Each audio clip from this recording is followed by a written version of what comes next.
Primer periodo. Implantación del orden colonial. El mundo en el siglo XVI. El descubrimiento y la colonización de América marcaron la historia de la humanidad. En Europa occidental, donde la sociedad feudal se disolvía, llegando a intensificar el comercio a larga distancia, las identidades bancarias comenzaron a tener un gran crecimiento. También aumentaron los descubrimientos científicos y las transformaciones culturales. La Reforma protestante sacudió la cristiandad y trajo una nueva forma de concebir la religión, la libertad y la conciencia. También dividió el continente que estuvo envuelto en grandes guerras. La colonización impulsó la migración y otros cambios demográficos, llevó a España a un auge comercial que comenzó a decaer en la mitad del siglo XVI. También se consolidó la monarquía, se limitó el crecimiento de la burguesía. A finales del siglo España dependía del exterior para abastecerse. Transición de la conquista a la colonización, 1534 a 1541. El mayor triunfo español sobre la sociedad americana fue el colapso de la población indígena. Los especialistas coincidieron en destacar dos hechos fundamentales: el brote de enfermedades como la viruela, sarampión, peste neumónica, entre otras, y la participación de los españoles en las guerras. La población de la región de Quito, que sobrepasaba el 1.000.000 de habitantes, disminuyó en esos años según Cieza de León, un cronista, testigo presencial de la conquista. A esta guerra bacteriológica se sumó el conflicto armado de larga duración.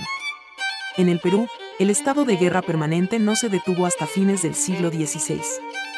Los españoles pelearon entre sí por la captura del botín y el control de los territorios, al tiempo que explotaban los conflictos internos de los indígenas para doblegarlos. Debilitamiento de la sociedad aborigen y las estrategias de resistencia. El desangre poblacional en la sociedad indígena fueron catastróficas. Bajo el dominio inca, las relaciones entre caciques y comunidades dependían de un sistema. El cacique era el encargado de distribuir los recursos como la tierra, el trabajo colectivo y la reserva de alimentos. De esa manera ayudaba a las familias al acceso igualitario a los bienes colectivos. Las comunidades perdieron sus caciques. Muchos de ellos fueron reemplazados por nuevos jefes invasores, que presionaron a los comuneros con trabajo y pagos en especie. La pérdida de la población masculina trajo innumerables consecuencias, dejando desprovistas de fuerza de trabajo para la producción de alimentos. Este debilitamiento general de la sociedad indígena repercutió en sus posibilidades de resistencia y facilitó la edificación del sistema colonial. Penetración colonial, territorios y cabildos. Francisco Pizarro y Diego de Almagro, tras la conquista del Perú, recibieron los cargos de gobernadores de Nueva Castilla en Perú y Nueva Toledo en Chile. Sus conflictos culminaron con la ejecución de Almagro en 1538. Pizarro extendió su control nombrando a su hermano Gonzalo gobernador de Quito en 1539.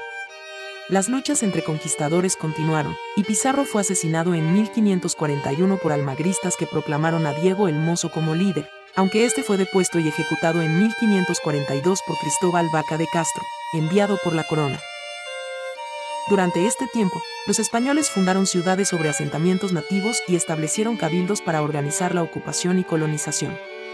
En Quito, las tierras fértiles se distribuyeron rápidamente, extendiéndose hacia Cayambe y Riobamba debido a la alta demanda. Las guerras civiles y las leyes nuevas. En las décadas posteriores a la conquista, las guerras civiles sacudieron al Perú y Ecuador. Los enfrentamientos entre los conquistadores y la promulgación de las leyes nuevas de 1542 marcó una era de intensa disputa sobre el poder y los derechos sobre los indígenas. La resistencia a estas leyes condujo a conflictos que culminaron en la batalla de Jaquijuana y la ejecución de Gonzalo Pizarro. La corona frente a los encomendadores. En 1546, la corona envió al virrey Blasco Núñez de Vela al Perú a enfrentar a Gonzalo Pizarro, líder enemigo de las leyes nuevas.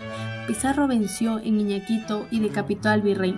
En 1548, Lagasca fue enviado, venció a Pizarro en Jiquijuana y reformó las encomiendas, tasando tributos y prohibiendo el servicio personal. Organización del Estado colonial en 1563 y 1570. Creación de la Audiencia de Quito. En 1563 se estableció la Real Audiencia de Quito, una institución clave para la administración colonial en la región. Esta entidad buscaba consolidar el control español y fortalecer los lazos con la corona. La Audiencia de Quito tuvo un papel crucial en la organización política y judicial de la región. subordinada al virreinato de Lima.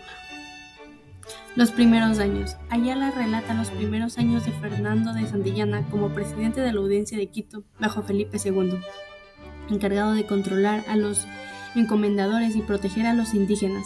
Se alineó con defensores como Fray Domingo de Santos Tomás, Santillana y el obispo Pedro de la Piña. Intentaron mantener a los indígenas bajo la protección eclesiástica y preservar sus derechos tradicionales, enfrentando resistencias por sus políticas contra los encomendadores. A fines del siglo XVI, el imperio colonial español en América experimentó importantes cambios. Vamos a explorar dos eventos clave de este periodo. Primero, las reformas toledanas. Entre 1569 y 1581, el virrey Francisco de Toledo implementó una serie de medidas en el sistema colonial en el Perú. Toledo estableció la MIPA, un sistema de trabajo forzado y las reducciones que concentraban a los indígenas en nuevos asentamientos. Estas instituciones permitieron explotar más eficientemente la mano de obra indígena. Además, convirtió a gran parte de la población indígena en tributaria y cambió el tributo en especies por dinero, lo que tuvo profundas implicaciones económicas y sociales. El segundo evento importante fue la rebelión de las alcabalas en Quito en 1592 y 1593. Esta rebelión surgió como respuesta a la imposición de un nuevo impuesto del 2% sobre las transacciones comerciales. Sin embargo, el conflicto reflejaba tensiones más profundas en la sociedad colonial. Entre estas tensiones estaba el rechazo a las políticas pro-indígenas del presidente Manuel Barros. La insurrección duró varios meses, con conflictos entre el cabildo, la audiencia y el presidente Barros, intervenciones militares y complicadas negociaciones. Finalmente el conflicto se resolvió con severos castigos a los rebeldes.